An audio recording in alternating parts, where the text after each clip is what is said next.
CBC has a racist problem, Palestine problem. And their coverage of Palestine has been really racist. So, for the unfamiliar, the CBC is Canada's publicly funded and independently operated public broadcaster. So, Canadians pay for this. We can expect journalism to be fair, balanced, and truthful. We expect the same standards for coverage on Canadian foreign policy and global events. I went through every single article CBC's posted since January 2025. Just reading all these headlines really shows the length and scale and depravity of Israel's illegal military occupation of Palestine. To check and see, is their coverage fair? Is their coverage balanced? And does it show any bias? So I went through all of the CBC's articles that referenced Gaza. Look at all these. 450 total. And we'll take a look at a couple of other particular examples that I wanted to show. So I went through all these articles and counted up the number of times that they referenced genocide. So I'll jump to it. The results are that genocide's only referenced about 18% of the time, less than 2 in 10 for the crime of all crimes. For comparison, I also counted the number of times that CBC referenced the Hamas-led October 7th attacks on southern Israel. It was referenced about 68% of the time in CBC articles. And remember, this is in 2025, 22 months out from October 7th, 2023. So the credible accusations of ongoing genocide are only referenced 2 in 10 articles, and there's an asterisk to that, because a lot of the time they'll just fucking cite activists using the term and leave it there. Maybe a protester holds up a sign that says, "End the genocide," and they'll just quote them saying genocide and leave it at that. They'll just leave it at that. They'll ignore the numerous and ever-increasing numbers of organizations that are credibly accusing Israel of genocidal acts in Palestine. The most common source of the word genocide is activists. Not Palestinians, not Palestinian journalists on the ground. It's activists in Canada. So CBC's perfectly happy to refer to the triggering event of the latest phase of this occupation, but won't reference the credible accusations. So October 7th is about 3.8 times more likely to be referred to in a CBC article than the word genocide. So let's go over the balance of things. It's not balanced, in my opinion, to obscure or hide the fact that there is credible accusations against Israel. If you can put a sentence in 68% of articles that says Hamas led an attack on October 7th, 2023 on southern Israel, then you can say Israel has been credibly accused of genocide. It's fair. If you're going to quote the undercount, death count, at least call a genocide a genocide. It's also not balanced to call Palestinian children, kidnapped Palestinian children, as detainees, kidnapped in an apartheid state by a right-wing fascist government. But Israeli prisoners of war are referred to as hostages. I don't see how that's balanced. Another major point is how the Palestinian perspective is rarely covered in the articles. So Palestinians are rarely quoted, Hamas is rarely quoted, the resistance perspective is rarely shared. So just broadly speaking, the Palestinian perspective is shown less than the Israeli perspective. Israeli officials, Israeli media, Israeli spokespersons are more frequently quoted in CBC articles. CBC particularly likes to uncritically share Netanyahu's criminal, vile propaganda against the Palestinians. Like here, for example, we have a 6-minute long video, and 5.5 minutes of it is dedicated to Benjamin Netanyahu's positions on Palestine. And then the last 30 seconds, we'll talk about the humanitarian perspective in Gaza. It's not balanced. You can't just uncritically quote the war criminal and not talk about what's going on the ground. So uncritically repeating a freakish monster's propaganda isn't good journalism. It's not balanced, and it does a disservice to Canadians. So I think the evidence is clear. Yes, CBC is heavily biased in favor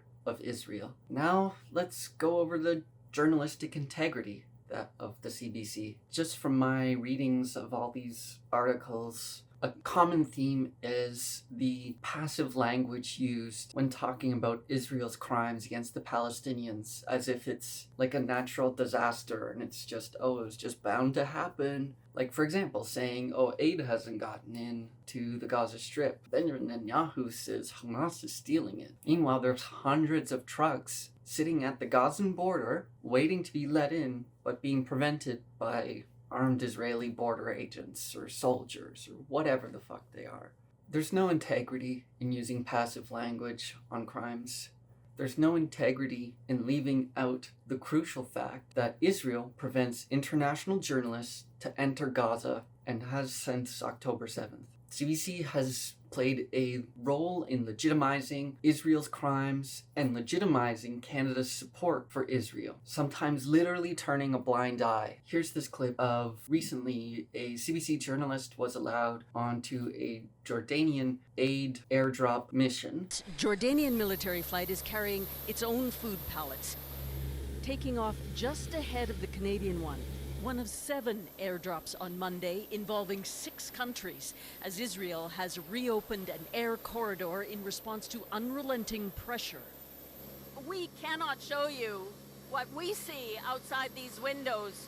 The Israelis have forbidden any media images of what's happened down on the ground, but we can see the flattened landscape of neighborhoods. They literally turned a blind eye to it. They didn't film. CBC didn't film. You're in a plane above the Holocaust and you didn't film it. We cannot show you what we see outside these windows.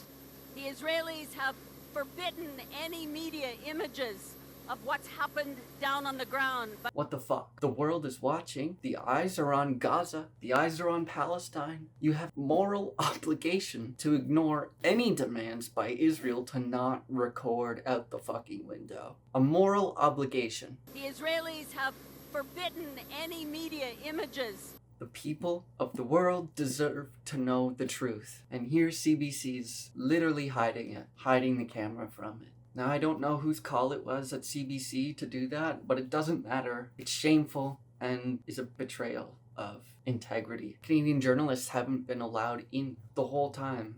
Now you're in a plane above the fucking place and you don't point the camera outside. That's fucking shameful from CBC just because Israel asked you to not film something from the sky. And they're not even on the plane. It's a Jordanian aid flight.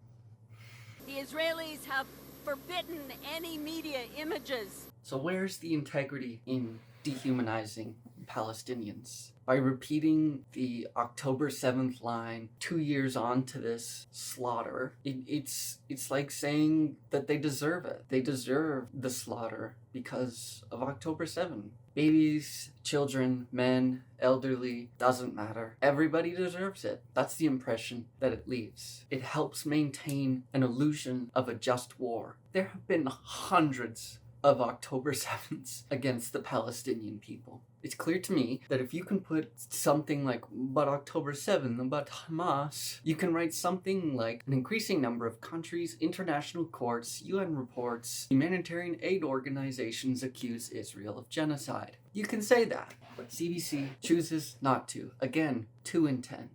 It's been almost 80 years of Israel's dehumanizing criminal occupation of Palestine, starting with the Nakba, where 750,000 Palestinians were brutally ethnically cleansed from Israel by Zionist forces. What we're kind of seeing is how the Nakba never really ended. It's a continuation and ongoing struggle to this day.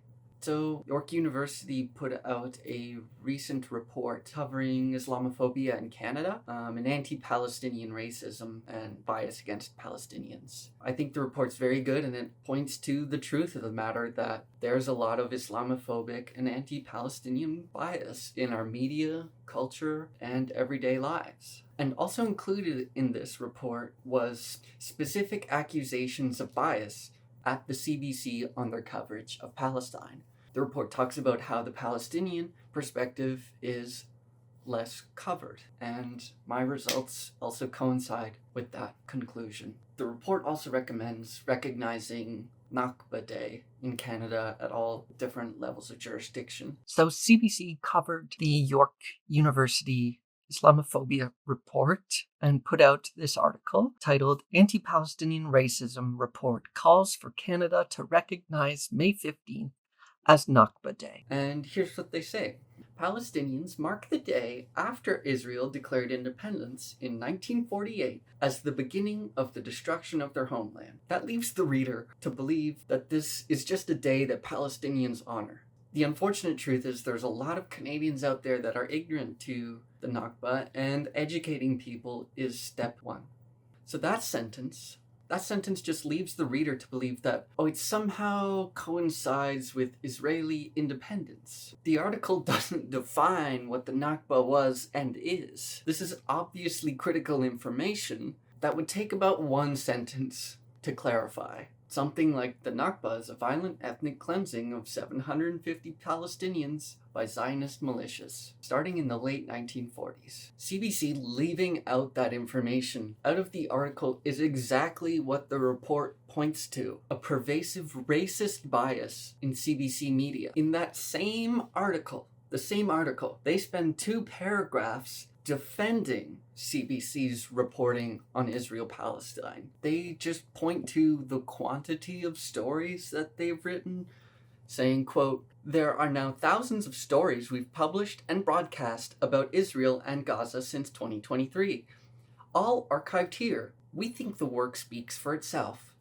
So in the article on a report titled The Nakba Day, where they don't say what the Nakba is, they firmly deny bias by pointing to the number of articles that they've written on the subject. It's a fucking joke of a response and shows that they are not taking it seriously, the accusations of bias against Palestinians. And also just randomly at the last paragraph of the article, they spent quoting a racist Zionist organization's count of anti-Semitic events, which includes criticism of the Israeli government or any kind of anti-Zionist speech. Where they get that number from, in that same report, they call the UN Special Rapporteur on Occupied Palestine. They say she incites hatred and is a divisive ideologue. Like here they are doing genocide denial, directly confronting. So they can put a paragraph in discussing a completely different hatred than the report was about, anti-Semitism, of important and critical and rising hatred in Canada and globally, quoting a racist Zionist organization, and they didn't say what the Nakba was, which is the headline of the article. The editors have made deliberate choices on what to say and, just as importantly, what not to say. It's clear to me that the CBC's output is overwhelmingly biased against Palestinians and Muslims broadly, and the evidence they point to disprove the claims of bias, they point to the biased articles themselves. The work speaks for itself. The work speaks to its systemic anti-Palestinian bias and how it legitimizes, hides, and minimizes Israeli crimes. To me, the work screams, and it screams of racism. Our publicly owned media is biased against Palestinians and is pro-Israel and pro-Zionist.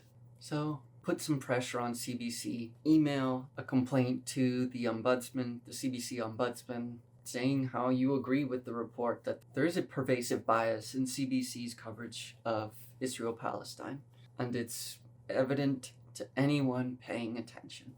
Keep pressuring your MP on Palestine as well. Keep making yourselves unavoidable. Thank you all for watching. Thank you. Love you all. Bye-bye.